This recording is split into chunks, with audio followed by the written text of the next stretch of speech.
नमस्कार, स्वागत है एमपी समाचार में। चलिए देखते हैं एमपी की ताजा और बड़ी खबरों को।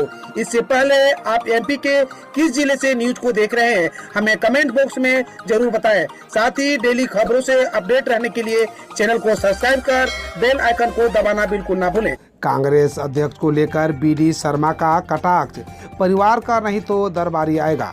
मध्य प्रदेश भारतीय जनता पार्टी के अध्यक्ष विष्णु दत्त शर्मा ने कांग्रेस पार्टी के अध्यक्ष पद को लेकर चल रहे घमासान पर कटाक्ष किया है। उनका कहना है कि कांग्रेस में ज़्यादातर उम्मीदवार इस बात की है कि गांधी परिवार से ही अध्यक्ष बनेगा और यदि ऐसा नहीं हुआ तो परिवार के दरबार में हाजिरी लगाने वाला दरबारी ही अध्यक्ष बनेगा। एमपी हाईकोर्ट ने नर्सिंग कॉलेज के फर्जीवाड़े की जांच सीबीआई को सौंपी।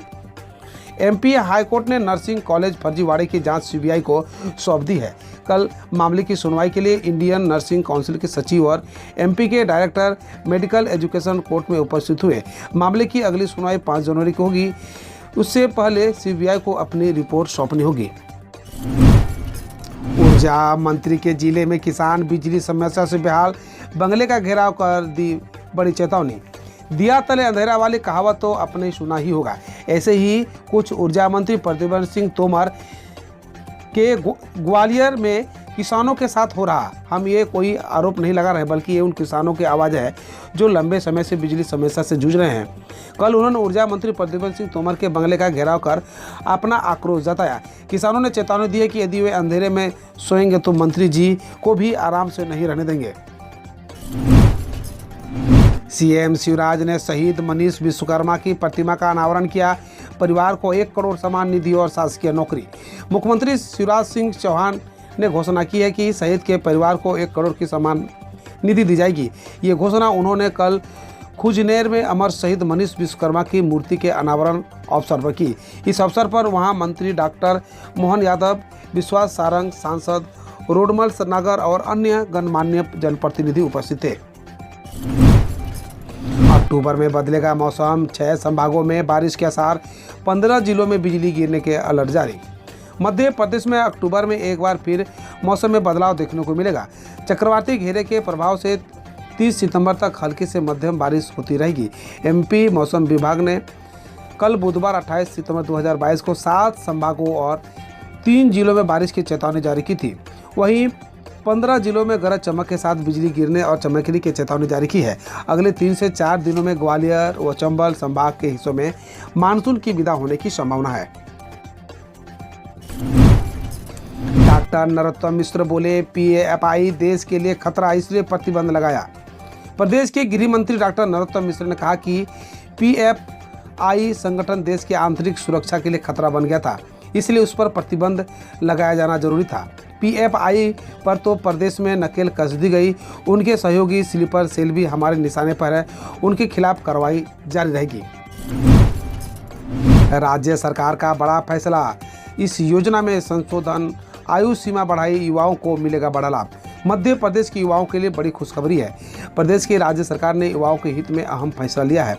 मंगलवार को हुई कैबिनेट की बैठक में सीएम शिवराज सिंह चौहान ने मुख्यमंत्री उद्यम क्रांति योजना के संशोधन प्रस्ताव को मंजूरी दे दी। इसके तहत योजना में लाभार्थियों को आयु सीमा में 5 वर्ष की बढ़ोतरी की गई है। वहीं न्यूनतम परियोजना सीमा 1 लाख से कम पर 50,000 रुपये किया गया है। शिक्षकों के कई रिक्त पदों पर होगी भर्ती। डीपीआई ने जारी किया आदेश, 7 अक्टूबर से शुरू होगी प्रक्रिया।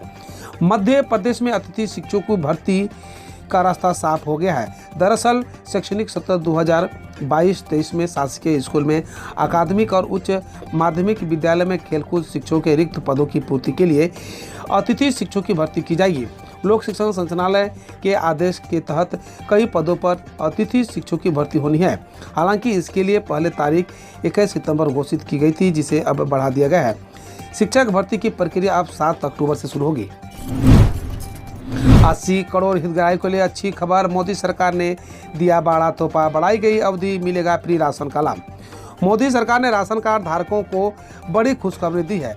दरअसल मुफ्त राशन योजना की अवधि को एक बार फिर बढ़ा दिया गया है। इसके साथ ही देश के 80 करोड़ लोगों के लिए बेहद खुशखबरी है।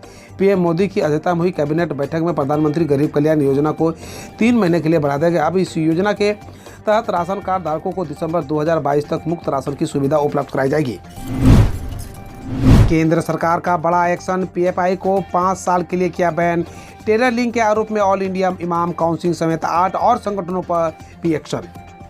केंद्र सरकार ने पॉपुलर फ्रंट ऑफ इंडिया यानी पीएफआई को बैन कर दिया है। पीएफआई को प्रतिबंधित करने की मांग कई राज्यों ने की थी। हाल ही में एनआईए और तमाम राज्यों की पुलिस और एजेंसियों ने देश को अलग अलग ठिकानों पर ताबड़तोड़ छापेमारी कर सैकड़ों गिरफ्तारी की थी। एक्शन के बाद केंद्र सरकार ने यूएपीए के तहत इस संगठन को गैरकानूनी घोषित किया है। सरकार द्वारा जारी नोटिफिकेशन के मुताबिक पीएफआई पर 5 साल का बैन लगाया गया है। इतना ही नहीं, पीएफआई के अलावा उससे जुड़े अन्य 8 संगठनों पर भी बैन लगाया गया है। टेरर लिंक के आरोप में देश के कई राज्यों में पीएफआई पर लगातार छापेमारी के बाद केंद्र सरकार ने ये एक्शन लिया है।